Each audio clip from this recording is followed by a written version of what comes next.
how a Sigma team can identify a project in the organization. You can follow this for your first black belt project also, right? So, in fact, this is the first step in the define phase, project identification method. So, we will understand the prerequisites that are to be followed while identifying a project, and then I will explain you a process or a standard way of selecting the project. Of course, there could be some difference from company to company, depending on the policy. There will be some differences, but I will be explaining a standard one.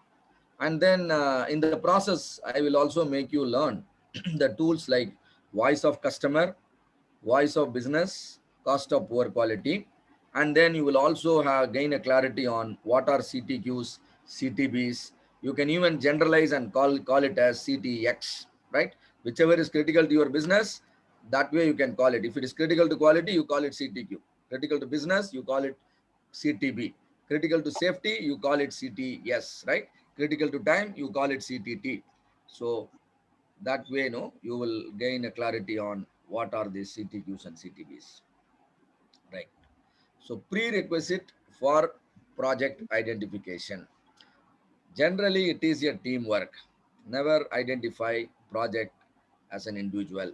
See to that a committee is formed or a team is formed comprising of the project champion, project sponsor, involve them, project sponsor, project champion, and if there are master black belts in your company and you as a black belt, and no, there will be there has to be a team to do that. It could be a standard committee doing the job for all, or the project team itself is form a team, I mean the form a committee, and then move on. And it is better to have a brainstorming session with all the department heads, right? All of you can assemble in a hall, and then they can represent their problems, and that can be sorted out in a sheet, and then you can prioritize and then go ahead with the specific project which you are interested in, right? But though this procedure is simple, the team which is actually selecting the project should have a clear idea about the organization's strategic goals. What is that your organization want to achieve in the next 3 to 5 years? Because your project should help them achieve the strategic goals. So you must have an idea about what is your organization's strategy. Number two, and then policy deployment system. How is it getting deployed from top level to down level? If I am part of the top management and I want to achieve certain thing, how do I achieve? I deploy my work, I mean my goal to the next level, and then again they will deploy their goal to the down level, so that everybody will be running towards the organization's top management goal, right? So what is the kind of system your organization possess? If a system exists, then you have to see to that you bring your project also inside that system, then only it will get implemented. If you do something completely outside what your company is practicing, then gaining the support will become a problem. So you should see to that goal wise you align your project. You should also see to that procedure wise also you align your project, isn't it? So if it is not in a practice and you are only doing it, then getting the approval and support will become a challenging. So we are going to learn the types of goals as well as the policy deployment system as part of the session. And then it's very important the project team aligns its improvement effort with the organization strategy. You have understood the strategy. Now see to that the goals are aligning. And then understanding on the core business process. You might be producing a product, you might be offering a service, you may be a manufacturing organization, you may be a service organization, but all of you are going to definitely have certain processes. So what are the processes, right? At least the core processes, the overview, you should have an idea. And otherwise, your project selection may not be a perfect one. And so you must have the idea about all these things. Now, strategic goals and policy deployment system. Imagine you are one of the member in the top management, maybe the CEO in your company. And now what will be your concerns? Market share may be your concern, isn't it? You Arcazar start you market share. Currently your position is way below the number 20, and you wanted to appear in the top 5. Now market share, you wanted to gradually improve, and then you want to make your company in the top of the list, maybe in the top 3 or top 5. Do you think you will achieve this goal within another few months? It will take few years, isn't it? It will take few years. Maybe you have to work systematically, and then you have to put a lot of efforts over a longer period of time, generally 3 to 5 years, so that your market share can be impacted. The goals which require 3 to 5 years of time for its realization are called strategic goals. Not only market share, your share price, and some, I would say, your existence across, the number of geographical location your company is currently operating. You want to double it, or you want to double your revenue, or you want to maximize your profit, or probably you want to improve your sigma level. These are all obviously the long term goals. Let us consider one more metric: cash conversion cycle. Do you know what is cash conversion cycle? Again, this is a financial metric, and it is nothing but the time your organization might take to convert the raw material, or otherwise I would say the resources, into dollars again. Imagine, at present, your cash conversion cycle is 200 days. When I say your cash conversion cycle is 200 days, what it means? Your organization will definitely require 200 days so that they can produce, they can sell, and receive the money. Once the money comes in, cash flow is flowing inwards, you can reinvest and then continue your cycle. So what is this 200 days? Maybe you can simply understand, using the term, it's like a working capital. In order to operate your company, 200 days means hardly, around 6 to 7 months. So 6 to 7 months salary has to be paid out. Otherwise, people will stop working. 6 to 7 months, the inventory levels you have to maintain. 6 to 7 months, you need to take care of your equipment maintenance, isn't it? Rent. There are many, many things. So all these things decides, your period, and we are going to call it cash conversion cycle. And now your current cash conversion cycle is 200 days. You are the CEO. Now you wanted to reduce the cash conversion cycle from 200 days to 60 days. Now tell me, is it a long term goal or a short term goal? Come on, tell me. The What long do you? term. Yeah, say from 200 days, if you want to bring it down to 60 days, it is definitely a long term goal, right? Now, now you have to see to that you systemize everything. You reduce the cycle time of each and everything, and reduce your inventory levels, and thereby your cash conversion cycle can come down. A holistic improvement is required throughout your organization. So goals, the first form of goal is strategic goal. One such example is cash conversion cycle. This is generally the top management goal, and which is which can be fulfilled only over a period of 3 to 5 years. It requires 3 to 5 years of effort to bring down the cash conversion cycle. Maybe I would say here, maybe 2 years could also, will also do. All right.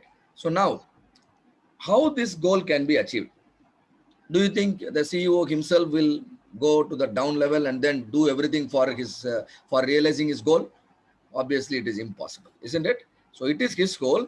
He will make sure the people under him will work towards his goal. And so what he will do is he will break down his strategic goal into next level of goal. The next level of goals will be given to the middle level managers. The next level of goals are now going to be called as tactical goals. The next level of goals are now called as tactical goals. Tactical goals are generally achieved within an year's time, or you can call them annual goals. You can call them annual goals. In order to develop the goal statement, in order to even decide on the goal, you should be able to break down your cash conversion cycle. Technically, some input is needed. So what actually constitutes your cash conversion cycle? If you want a black belt certification, you undergo training, you learn particular period of time, maybe the hours of effort, and then you write an examination, and then you score marks, then you get your certificate. Same way, what actually constitutes to your cash conversion cycle? The first factor that constitutes cash conversion cycle is the inventory level. What is the amount of inventory you keep in your organization? Maybe raw material, maybe semi finished, maybe finished. More the inventory, more will be the cash conversion cycle. Lesser the inventory, lesser will be the cash conversion cycle. So inventory is a critical factor. And number two, payment receivable. You produced product, you shipped it, but payments are pending. So now the customers are no having a credit time. Let us say they have a credit time of 30 days or 40 days. Now you have to wait for the 30 days or 40 days also, isn't it? More the credit period, more will be the cash conversion cycle. So the second factor that can impact your cash conversion cycle is payment receivables. Clear? And third factor which can impact your cash conversion cycle is payment payables. You will purchase product and you will also get credit period. Now this is positive for you, because you can procure the raw material and you can pay after 10 days or 20 days. So your credit period will actually bring down your cash conversion cycle. So what do we understand? The three factors which are majorly impacting your cash conversion cycle are inventory, payment receivables, and payables, right? Yeah. So you as a CEO, you decided to impact all the three. The first thing, inventory. How will you impact inventory? Impact, you can reduce the inventory either at the raw material level or at the semi-finished goods or at the finished good. Do whatever, right? And when I reduce the inventory, you know what will happen? My inventory turnover ratio will improve. I know that. When I reduce my inventory turnover ratio will improve. What is inventory turnover ratio? Cost of goods sold during a particular period divided by average inventory. Inventory turnover ratio is cost of goods sold. For example, 200 days is your inventory, no, cash conversion cycle. So what is the sales you can do in 200 days? And what is the average inventory you keep over a period of 200 days? Or you can even change the denominator. It can be 100 days also, according to your convenience. So ultimately what we are looking at is a ratio, what we call it inventory turnover ratio. I want to increase my inventory turnover ratio. When I increase my inventory turnover ratio, so number of business cycles will improve. As the number of business cycles improves, my cash conversion cycle can come down. Now how can I improve my inventory turnover ratio? What is there in the numerator? Cost of goods sold. What is there in the denominator? Average The average inventory. inventory. Now you are a middle level manager. Which one you would like to impact? Would you like to impact the cost of goods sold? How will you impact the cost of goods sold? You want to increase the cost of goods sold, then marketing and sales should be strengthened, isn't it? If you do more marketing, get a lot of business, and so cost of goods sold can go up. Hope all of you are able to understand. But if you are not part of the marketing department, you are a technical guy. Now what is your role? Your role is with the denominator.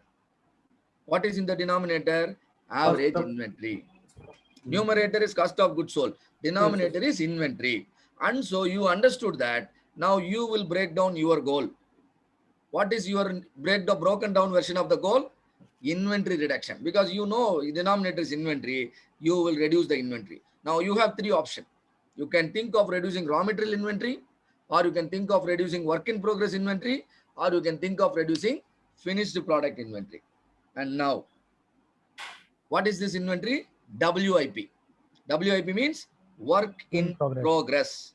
Work in progress inventory, no, is nothing but represents your batch size. If your batch size is too much, then WIP will also be high. If your batch size is low, WIP will be low. If you keep on reducing the WIP, the flow will become very smooth and eventually will become a lean flow. We call it one piece flow, right? We'll see that in lean. So reducing work in progress inventory becomes the operational goal. Now, who will achieve the operational goal? The down level manager. So the people at all three levels are working towards a common goal. And what is that common goal? Your organization's strategic goal. This is how generally any organization will work, and then the top management will achieve their goals. This is called what? Goal alignment. If no, so by breaking down one strategic goal, you get 10 project ideas, isn't it? One strategic goal, you get 10 project ideas, and now all the 10 project goals are achieved. That means 10 operational goals are achieved. Definitely, no, a tactical goal will be achieved. If all the tactical goals are achieved, then definitely the strategic goals will be achieved. This is what we call it goal alignment, and these are the types of goals. And now you can also visualize the goal alignment using a visualization like this. See here, strategic goal 1, strategic goal 2, strategic goal 3 written here. And here annual goals. Annual goals are nothing but tactical goals, the goals of the middle level managers. And then between the strategic goal and the annual goal, do you see the relationship here? Strategic goal 1 has relationship with annual goal 3 and as well as annual goal 1. That means when annual goal 1 and 3 are achieved, your strategic goal 1 will be achieved. So likewise, you are showing the relationship, and now each of the annual goal are divided into operational goal. Like you are nothing but your Six Sigma project. Operational goals are nothing but your Six Sigma project titles. Improvement project 1, improvement project 2, improvement project 3, and alignment of your Six Sigma goals or project goals with the annual goals. That is also no projected over here. And then for each of the goal, no, you are fixing target, because goal is only a subjective statement, isn't it? Goal is only a subjective statement. It tells your objective, but you need to assign a number. Then only it will become meaningful. Then only everyone will understand. You call it target 1, target 2, target 3, and then for each of the project roles and responsibility, the people will be assigned, and people get a clear idea how my project is contributing to the organization's growth. This will certainly motivate the team members, motivate the project team to work sincerely on the project. And then, project goals can also be realized, because motivation is an important factor. And this is what we call it policy deployment system. So these are the strategic goals, are the goals of the top managers. Annual goals are the goals of the middle managers, and operational goals are nothing but your Six Sigma project, which the down level managers will work on. And then you should necessarily have target. Hope this particular slide is understood by all of you. Now, aligning the improvement efforts in a broader sense. Imagine your company's current market position is weak. When I say the market position is weak, what does it mean? Your market share is low. That means your competitors are playing their game better than you. Your products are inferior in front of the competitors. Now, all your projects should be DMAC projects, because your market is slow. Your products are inferior compared to the competitors at that segment. So all your projects should be DMAC projects. What the DMAC will do, will improve the quality of your current products. Thereby, gradually your products will become better than your competitors.